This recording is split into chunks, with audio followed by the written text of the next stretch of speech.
RCF et Radio Notre-Dame, le débat du jour.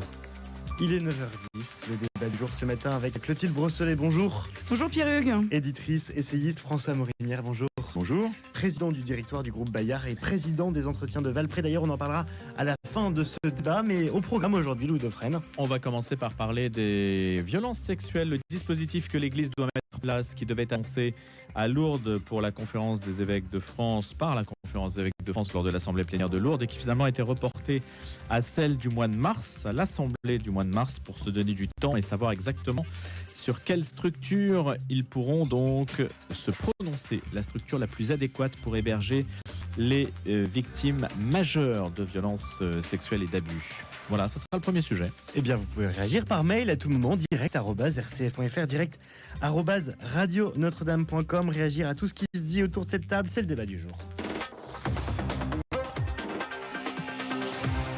Nous voulons ouvrir une voie de reconnaissance et de réparation solide et durable, et que les prêtres mis en cause assument leurs responsabilités, avait annoncé donc Monseigneur Éric de Moulin-Beaufort, au nom des évêques de France réunis à Lourdes. Et donc il y a une structure qui doit émerger pour les victimes majeures, mais celle-ci donc n'a pas été rendue publique puisque les évêques se donnent du temps pour préciser les points qui restent incertains. C'est ce qui a également été précisé à l'issue de l'Assemblée plénière d'automne de la CEF, dont on vous parlait déjà donc la semaine dernière. On va essayer de voir ce qui explique ce retard et puis quelle serait la structure la plus adéquate et comment, de manière générale, l'institution s'empare de ces questions d'abus. 3 ans après le rapport choc de la Commission indépendante sur les abus sexuels dans l'Église, la SIAZ, et où en sont donc les procédures, sachant que les révélations sur les agressions sexuelles de l'abbé Pierre se sont succédées aussi depuis l'été. Clotilde Brosselet. Oui, bonjour Louis. J'avoue que l'annonce qui avait été faite à la dernière assemblée plénière, qui était que là, dans les derniers jours qui viennent de passer, nous aurions une présentation un peu décevante, puisque tout est décalé. J'ai pas très bien compris les raisons de ce report. En revanche, je suis quand même un peu déçue, c'est que la COREF, donc l'instant, on va dire, la CEF, la Conférence des évêques de France, mais version communauté religieuse, elle a quand même réussi à créer dès 2021, enfin vraiment au moment de la sortie du rapport de la SIAZ, à la fois un dispositif pour les victimes mineures au moment des faits, mais aussi pour les victimes majeures. Donc je pense que c'est pas impossible de le faire. Et la Conférence des évêques de France aurait pu s'appuyer aussi sur les travaux faits par la COREF pour obtenir cette instance. Moi, je conçois que ces choses-là prennent du temps et surtout, elles demandent une éducation et un regard différent, parce que abus sexuels sur majeurs nécessite aussi de prendre en compte la question des abus spirituels. Voilà. Donc comment les abuseurs mettent en condition les victimes adultes pour qu'elles deviennent en fait semi-consentantes. Je dis bien entre guillemets parce qu'elles ne le sont jamais, mais comment leur consentement peut être dévoyé. Donc ce sont des questions qui sont complexes, qui mettent en cause les questions psychologiques, tout ça. En revanche, je me dis quand même qu'aujourd'hui, nous manquons de mesures, on va dire, avec une dimension symbolique qui montre qu'il y a une prise en compte forte. Voilà. Pourtant, il y en a eu quand même des gestes à Lourdes, des évêques, des gestes assez spectaculaires quand même. Oui, il y a eu un geste de repentance, mais la repentance ne signifie pas la prise en compte de la suite, voilà, de ce qui a à advenir en fait. Donc, on regarde le passé et maintenant je pense qu'il faudrait 1 ou 2 gestes importants sur l'avenir et comment nous allons lutter. On voit bien que suite au rapport de la SIAZ, beaucoup de commissions de travail sont mises en œuvre, il y a un travail de fond qui est fait, mais il est peu lisible.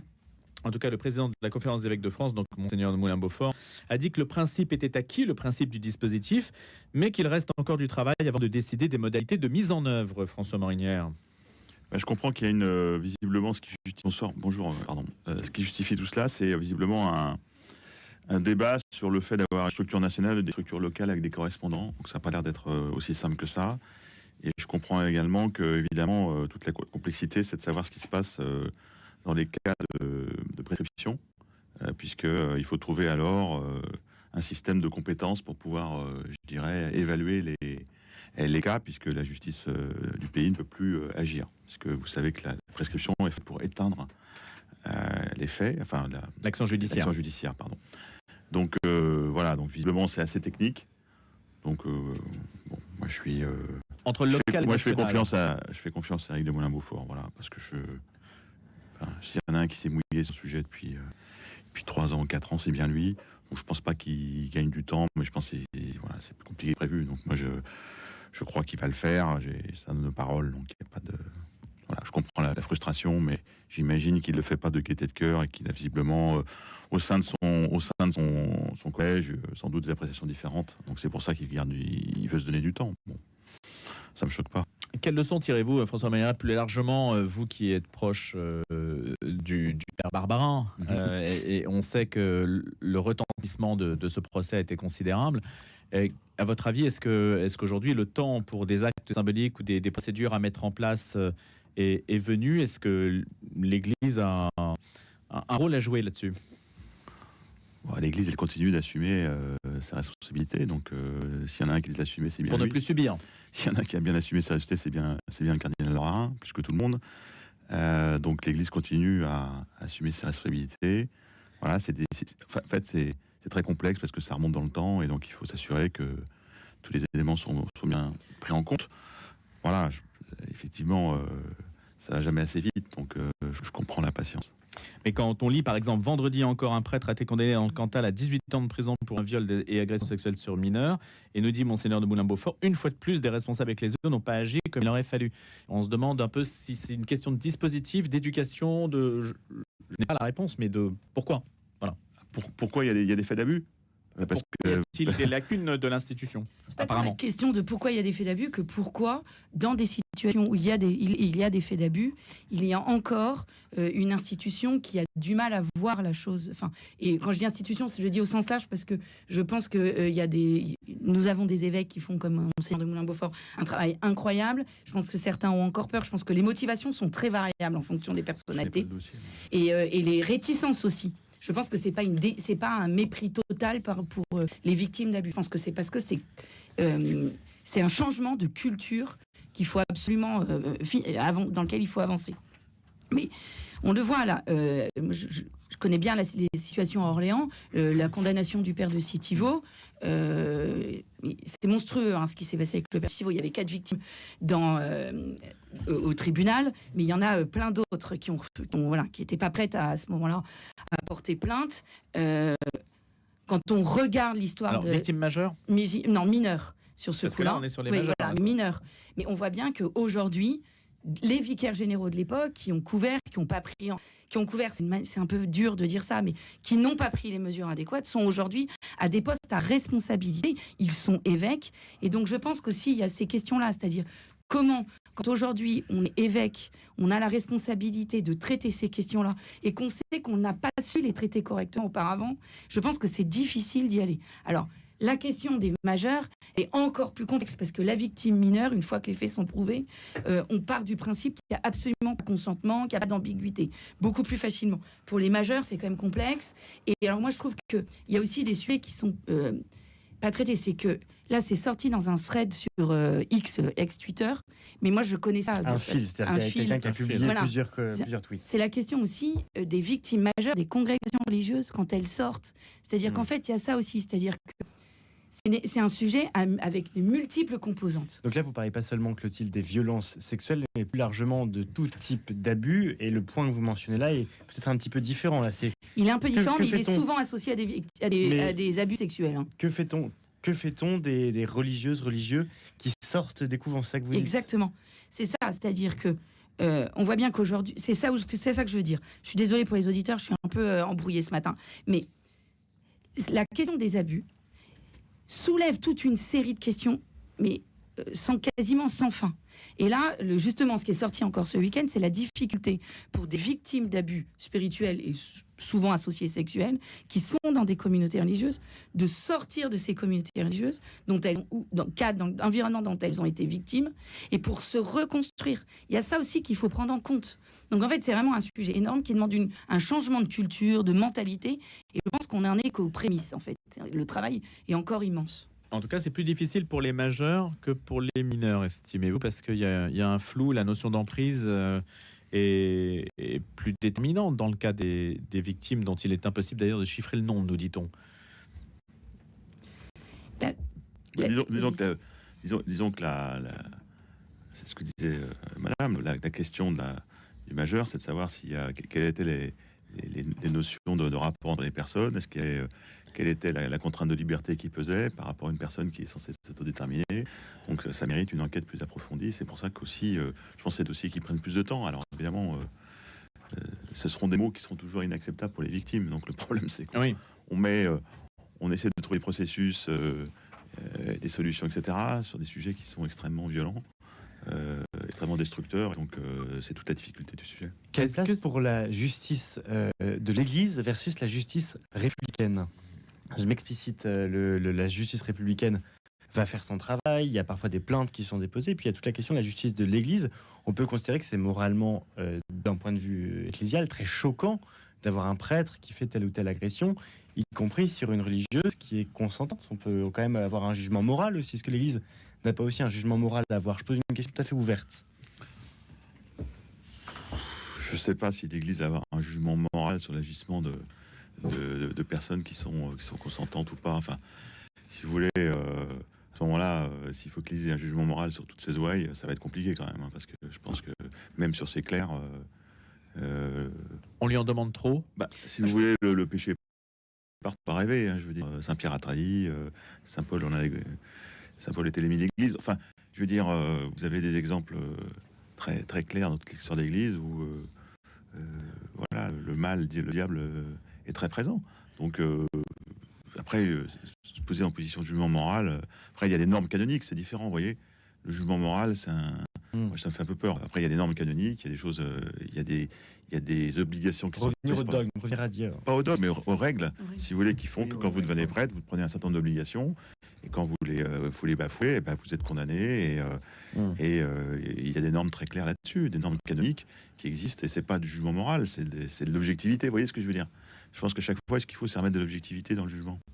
Je pense que quand il y a un problème d'ordre moral devant deux adultes consentants, en fait, il n'y a pas l'utilisation d'un pouvoir pour obtenir quelque chose de quelqu'un qui serait une victime. Donc on a deux adultes consentants qui choisissent de trahir les vœux qu'ils ont faits. Si on parle dans le domaine de la vie religieuse, cela peut poser la question de: est-ce que cet acte, dans le temps, répété, assumé, remet en cause la vocation religieuse profondément, ou est-ce que c'est un moment d'égarement, une erreur dans un parcours de vie, voilà. Donc là, il y a besoin d'énormément, on va dire, de discernement et d'accompagnement. Et on le voit, c'est un sujet aussi qui a été soulevé à l'Assemblée plénière. C'est comment accompagner les prêtres. Alors là, on est dans le domaine séculier, mais aussi dans le domaine religieux.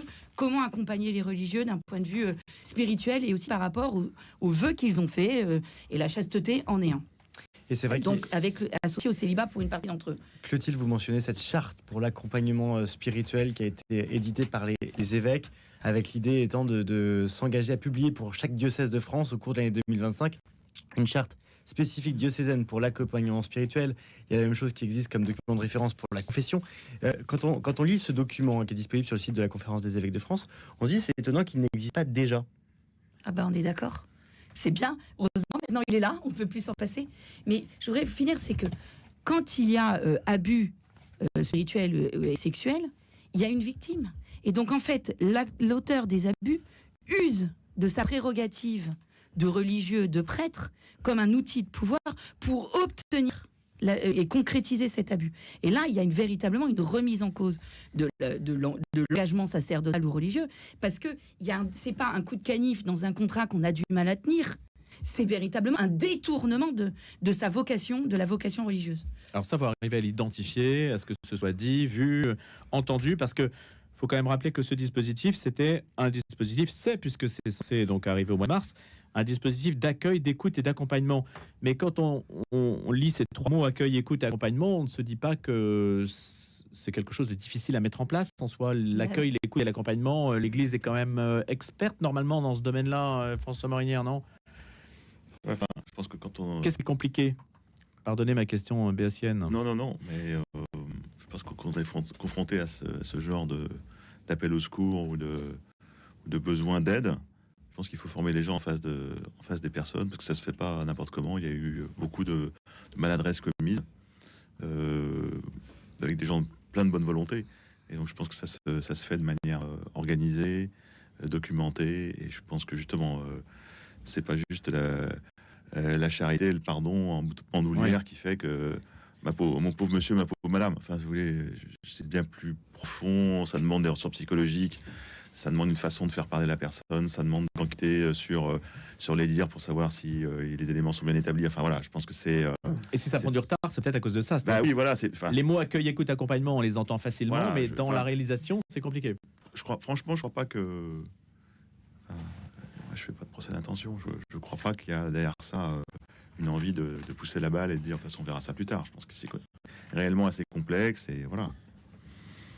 Dans ce processus, il ne s'agit pas de se substituer à la justice. Le premier chemin doit être celui de la justice républicaine. C'est ce qui est bien précisé, avec également un recours éventuel à la justice canonique. Donc ça, c'est déjà des éléments de compréhension de ce qu'il pourrait émerger. Il s'agirait soit d'instaurer une instance centralisée de type CRR, la Commission de reconnaissance et de réparation, qui s'occupe des congrégations, soit d'avoir un dispositif adossé à des cellules dans les provinces ecclésiastiques qui réunissent plusieurs diocèses. Ce que vous disiez tout à l'heure, en fait, sur le local ou le national. Pour le local, il faudrait avoir les moyens de ses ambitions, parce que s'il faut former des gens qui savent vraiment y faire... Après, je pense que derrière ça, il y a la question de la norme entre régions en région diocésaine pour vérifier que on fait les choses de manière cohérente, si vous voulez, et que la cellule qui est à Toulouse fait pas différemment de celle qui est à Strasbourg ou celle qui est à Nantes, parce que compte tenu que c'est des sujets qui sont quand même très sensibles et personnels, je pense que la question de la régionalisation des démarches n'est pas idiote, mais ça suppose qu'il y a une norme, une façon de procéder. Je pense qu'il y a toujours la porte ouverte à des compensations financières, mais du coup, comment elles s'en déclenchent. Donc je pense qu'ils hésitent un peu entre ces deux... En tant que chef d'entreprise, vous miserez sur le process. Il faut avoir un process clair. Oui, mais un process, ça c'est très bien. Mais je vous dis, il faut que le process soit suffisamment à la fois souple, parce que vous avez des cas particuliers, mais cohérent, qui fait que j'ai pas de poids de mesure. Et je pense que c'est ça qui les travaille. Après... Les deux solutions ont des avantages et des inconvénients, mais je pense que la question de la norme... Vous n'êtes pas étonné du débat qu'il a pu y avoir? Non, parce que c'est très compliqué, je veux dire. Et encore une fois, on est en train de mettre un dispositif qui est donc la justice réparatrice, qui vient donc après l'extinction de la justice civile ou canonique, sachant que je vous rappelle quand même que la prescription, c'est fait pour que les peines s'apaisent et que la paix soit restaurée. C'est pour ça qu'il y a la prescription dans le droit français. Parce que sinon... Mais justement, la justice restaurative... Alors, déjà, deux choses. La première, c'est que je comprends que ce soit complexe, mais à partir du moment où la COREF a été capable de le faire, avec non pas en plus une structure plus simple, qui est plus complexe, puisque ce sont des communautés religieuses indépendantes les unes des autres, la COREF a fait un travail. Je pense qu'il y avait moyen de s'appuyer sur les gens. Je pense qu'il y a plus de gens compétents qu'on ne se l'imagine, et on l'a vu au lendemain de la sieste. Mais en un mot, Clotilde. En un mot, oui. Eh ben, je sais plus ce que vous voulez dire. Vous avez coupé l'herbe ce pied. Je suis désolé, nous sommes toujours avec Clotilde Brossolet, éditrice, essayiste. Ouais. François Morinière, président du directoire du groupe Bayard. Le débat continue et on vous entendra juste après les informations. Je pense, donc j'agis, Melchior Gormand. Ce mardi, dans Je pense donc j'agis avec Stéphanie Gallet, on regarde dans le rétroviseur pour se pencher sur quelques sujets de l'actualité écologie du mois d'octobre en compagnie de nos observateurs et de nos experts. Rendez-vous dès 10h. Entre dans la danse, Bayard Musique vous présente un extrait du nouvel album du groupe Oli, Nouveau Jour. Entre dans la danse. Le groupe de louanges Oli nous partage sa joie d'être chrétien et sa volonté de redonner du sens aux valeurs d'accueil, d'entraide et d'humanité. Là dans sa présence, brisons le silence. Retrouvez l'album Nouveau Jour du groupe Oli chez tous les libraires disquaires et sur le site bayardmusique.com. Bruno Courtois, directeur général de Radio Notre-Dame. Depuis la rentrée de septembre, nos coproductions avec le réseau RCF se sont multipliées et vous êtes quelques-uns à ne pas comprendre pourquoi. Il faut le dire, aujourd'hui, le média radio est en plein bouleversement. Il y a moins de chrétiens, moins d'argent et il y a pourtant tant à dire pour apporter un regard chrétien sur l'actualité et vous accompagner dans votre vie de foi. Alors ensemble, nous serons plus forts et nous irons plus loin. Aidez-nous en nous soutenant financièrement, c'est le moment ou jamais. Radio Notre-Dame, c'est au 6 boulevard Edgar Quinet à Paris dans le 14e et c'est aussi sur radionotre-dame.com. Je compte sur vous.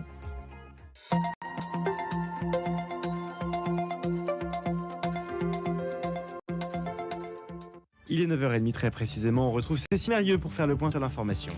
La COP29 s'est ouverte hier à Bakou. Les négociations internationales sur le climat s'y tiendront jusqu'au 22 novembre. Au soir du premier jour, les pays du monde entier ont adopté les premières règles de l'ONU pour le marché controversé des crédits carbone.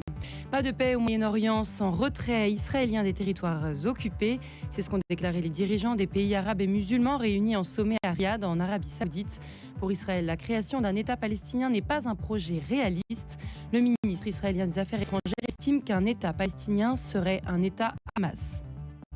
La Corée du Nord et la Russie ont ratifié un accord de défense historique. Les deux pays scellent leur rapprochement dans le contexte de la guerre menée par Moscou en Ukraine.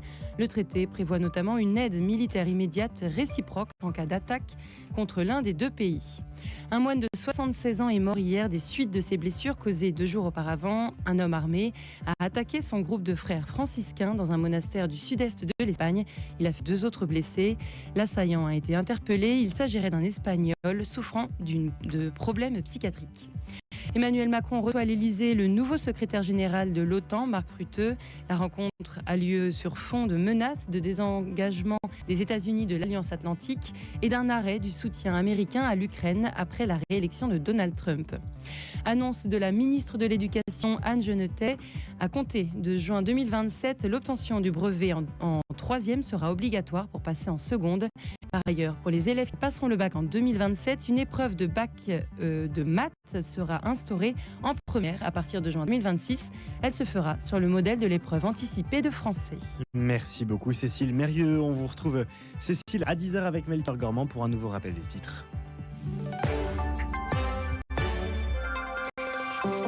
Le débat du jour toujours avec Clotilde Brosselet et François Morinière. On va parler de la 29e conférence climatique de l'ONU qui s'est ouverte hier en Azerbaïdjan par un premier blocage entre différents blocs de pays sur l'ordre du jour.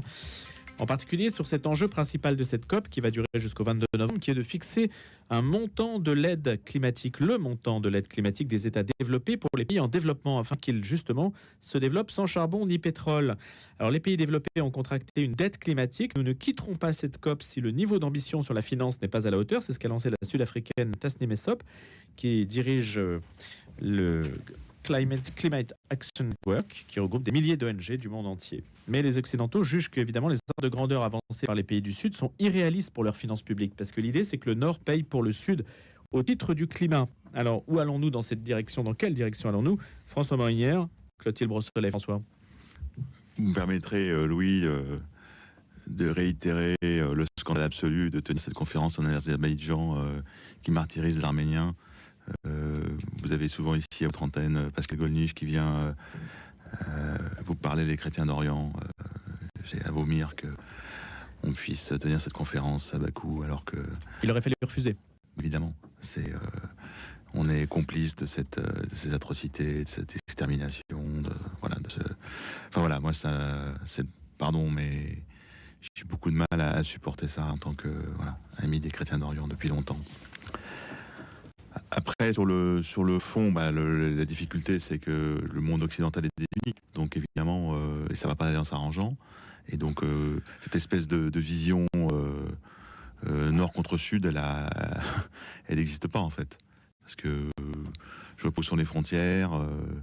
Et donc, c'est toute la complexité d'avoir des blocs fissurés des deux côtés, d'ailleurs, qui fait que c'est très compliqué de trouver un chemin. Mais l'idée, en fait, d'avoir contracté au nord une dette climatique et que le sud devrait vivre de cette dette climatique, ou du moins exiger que le nord les finance. C'est ça l'objet, en fait, ça se chiffre en centaines de milliards. Hein. Je pense que c'est un peu simpliste comme vision. Alors après, il faut bien simplifier les choses, parce que sinon on n'avance pas. Donc je comprends le sujet. Je pense que c'est plus la mobilisation en fait de là où il y a de la richesse. C'est plutôt comme ça que je pense qu'il faut le présenter. Je trouve que c'est là où il y a des moyens, de voir comment ces moyens peuvent être utiles à tout le monde. Donc évidemment, c'est une position qui est l'inverse de l'égoïsme. Et donc, comme je le dis, aujourd'hui, on sent bien que l'égoïsme prévaut. Donc, comment on va surmonter cet égoïsme? Et là, ce qui compte pour faire ça, il faut qu'il y ait des leaders exemplaires. Et donc, on est à la recherche de ces personnes qui seraient capables d'emmener avec eux le reste des participants. Mais tout le problème, c'est le leadership. Pour l'instant, ce n'est pas les États-Unis qui vont donner un signe dans ce domaine. Clotilde Brossolet. Oui, moi, je voudrais revenir sur ce qu'a dit François Morinière sur l'Arménie. Je trouvais ça intéressant, c'est qu'hier, j'ai regardé des articles qui parlaient du fait que cette COP se tienne en Azerbaïdjan. Toutes les bonnes raisons pour qu'elle n'ait pas lieu là-bas étaient évoquées, à l'exception de l'Arménie. Alors, on expliquait que c'était un pays producteur d'hydrocarbures, proche de Poutine, qui a prévu de réprimer les contestations. Hein. Donc, certains activistes écologistes n'ont pas de visa pour pouvoir aller là-bas. Mais l'Arménie était totalement absente de la presse généraliste, donc scandale absolu.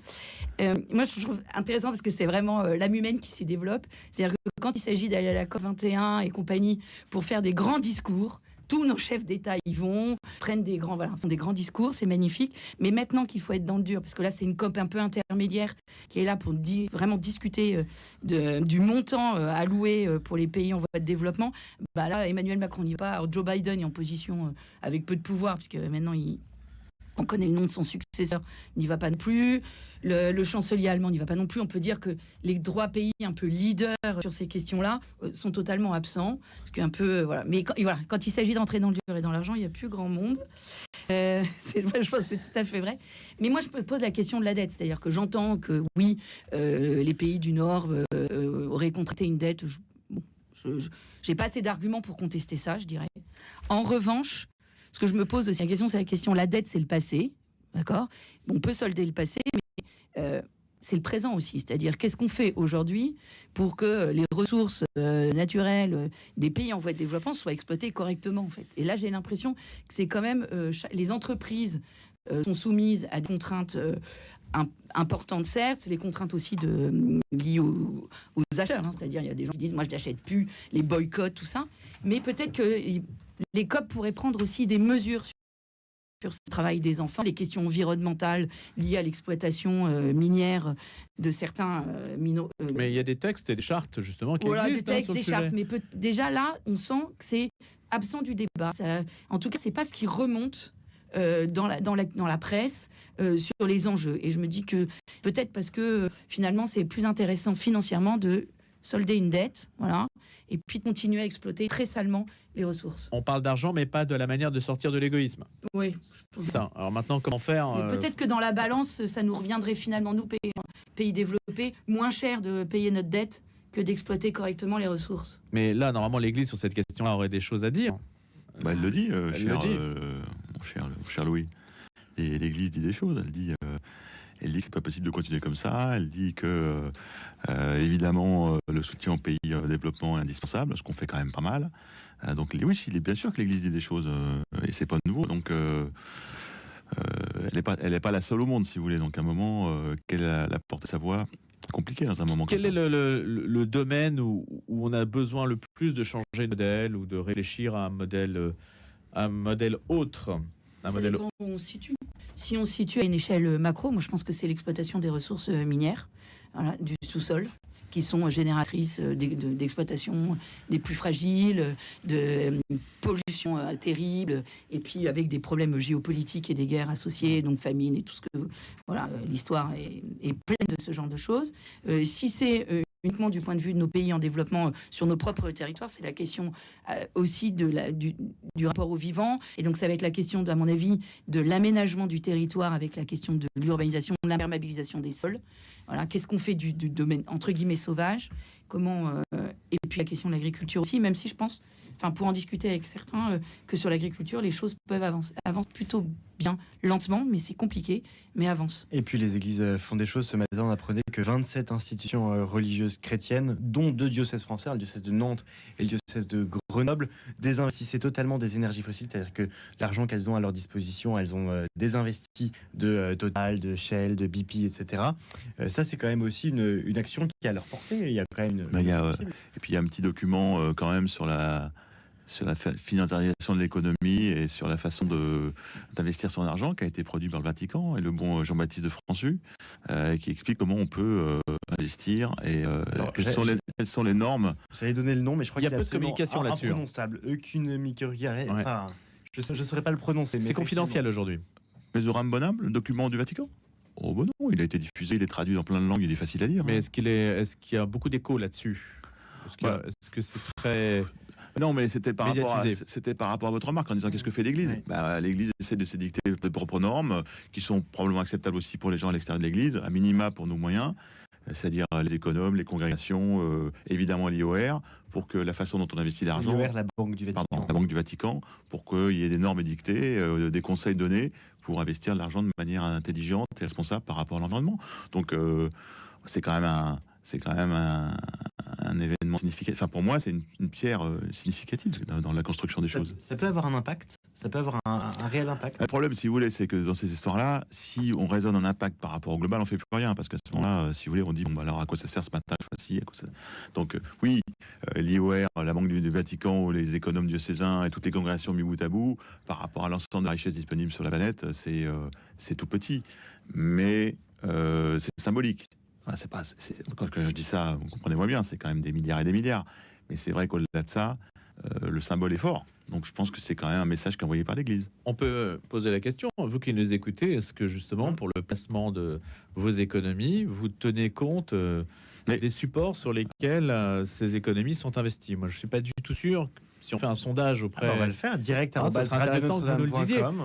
Est-ce que, par exemple, vous savez si vos économies sont... Et puis, c'est quand même ambigu. Par exemple, si on se dit qu'on ne doit pas investir dans les sociétés d'armement, mais... Alors, ça a été un débat, ça. L'armement, c'est aussi ce qui protège, donc c'est difficile. C'est parfois si on veut réversible. aller même plus loin. Même chose pour les énergies fossiles. Hein. Les énergies fossiles, Total investit énormément dans la recherche d'énergie propre. Donc, ne plus investir chez Total... Il y a des critères quand même sur les subtil, objectifs. Oui, voilà. Mais donc du coup... notamment ces systèmes d'armement, il y a eu des débats pour savoir ce qu'il fallait faire.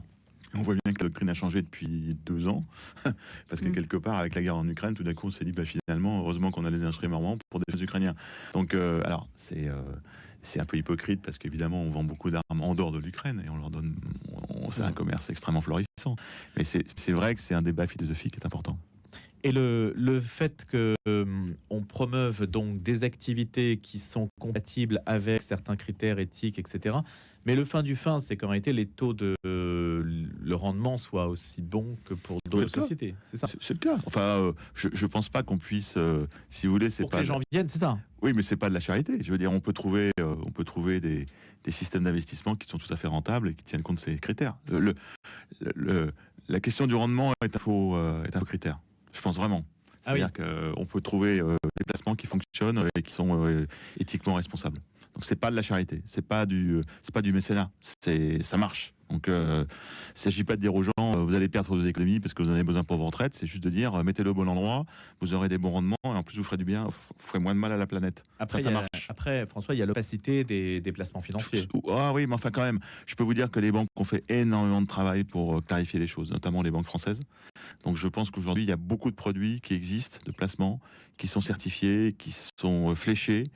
Et l'Europe est largement en avance par rapport aux États-Unis, par exemple. Donc comme toujours, on prend les leçons de l'autre côté de l'Atlantique, mais on fait beaucoup plus que... Donc franchement, il y a beaucoup de produits qui existent aujourd'hui par les banques françaises qui sont normés, etc. Ça marche. Vous n'écoutez pas BFM Business, on est Non, bien mais RCF et Radio Notre-Dame. Pardon, je suis trop n'hésitez technique. pas. Non, mais n'hésitez pas à réagir par mail direct à base radionotre-dame.com avec cette Et vous question. pouvez voir votre banquier, lui demander des conseils, il vous dira. Ouais, est-ce que À commencer par Jean-Baptiste de François qui pourrait venir. Ah bah faut l'inviter parce qu'il voilà. va raconter plein de choses. Vous allez Alors, voir. on l'a invité, l'invitation est en cours d'ailleurs. Ah bon, bah alors le patron de la Banque Non, du mais même Vatican. d'un point de vue Cato, on peut aussi citer Credo Lending, Credo Funding qui fait de la levée de fonds, mais Credo Lending, c'est vraiment un système d'investissement par des placements obligataires qui est d'une rentabilité assez incroyable. Parce que moi, je vois bien, autour de moi, je connais plein de gens non Cato qui se disent, c'est rentable et donc en plus je fais du bien. Mais leur priorité dans leur investissement, c'est d'être rentable.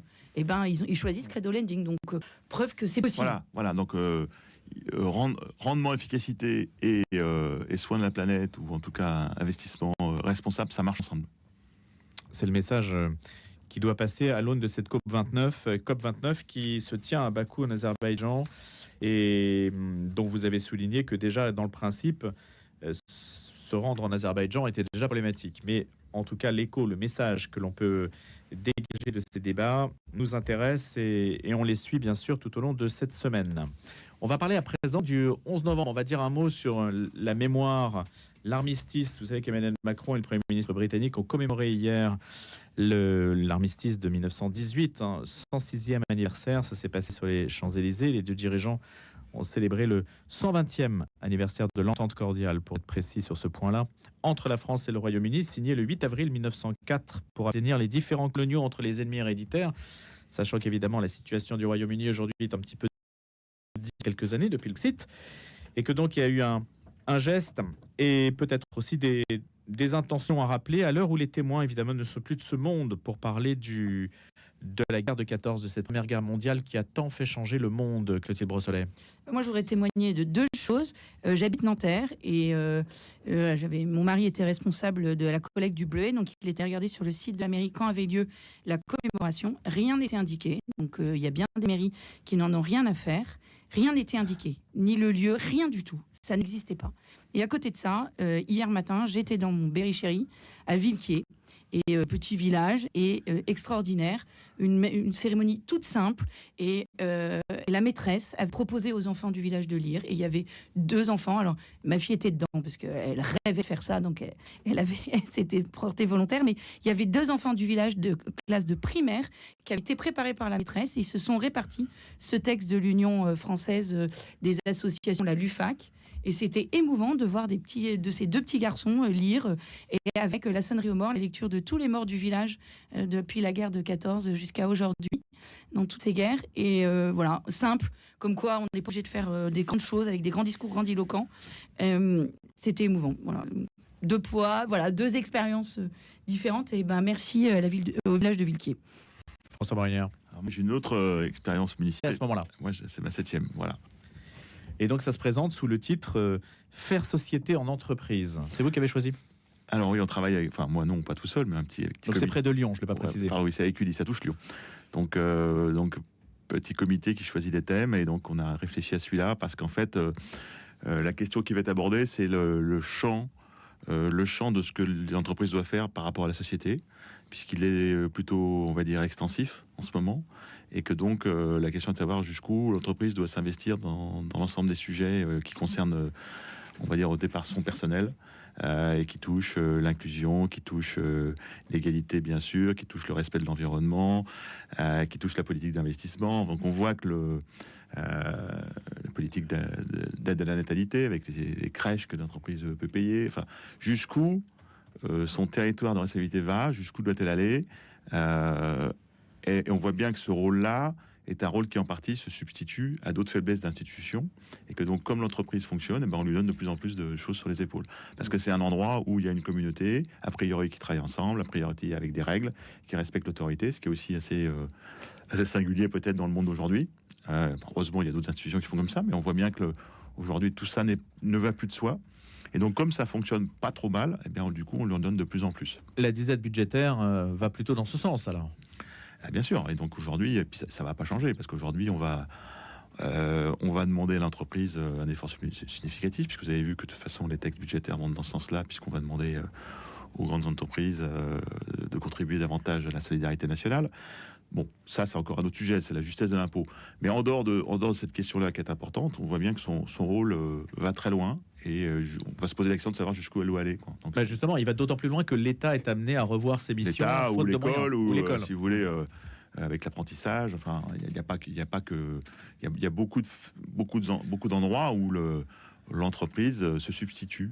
Et donc après se repose toujours la question, parce que c'est la logique des entretiens de Valpré, qu'est-ce que ça veut dire pour le dirigeant d'entreprise, qu'est-ce que ça veut dire pour le manager dans sa gestion quotidienne d'équipe, de direction, de prise de décision, parce qu'au départ l'entreprise c'est fait pour servir des clients, rétribuer un capital et comment dirais-je, régler des salaires tous les mois pour que les gens puissent vivre.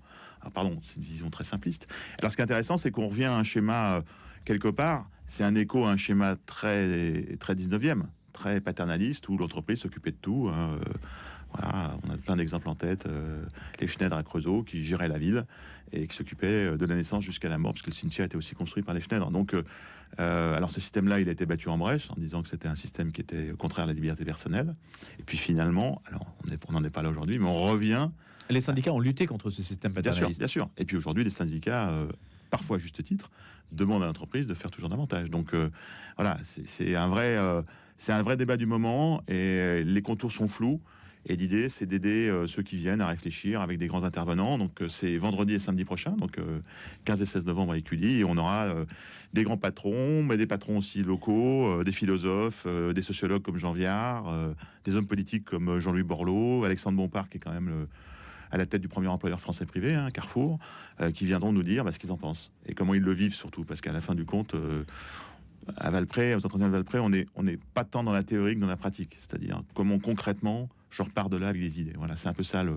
Il y a des écoles qui s'affrontent ou échangent un peu durement sur le sujet en disant bah non, attendez, une entreprise c'est d'abord fait pour gagner de l'argent et servir des actionnaires, et puis d'autres qui disent non, l'entreprise c'est d'abord une responsabilité sociale. Je vais pas paraphraser l'année dernière Jean-Dominique Sénard qui avait fait une très belle introduction en expliquant justement qu'il y avait eu une opposition de vision capitaliste entre celui de la France et l'Allemagne après la guerre, qui était un capitalisme raisonné et responsable, et qui avait été remise en cause à partir des années 80, l'école de Chicago, Milton Friedman, et l'importance du capitalisme, lui, comme rendement pour les actionnaires. Et donc, on voit bien que là, il y a une évolution, et on essaye de revenir à un point médian. L'école française existe-t-elle encore ?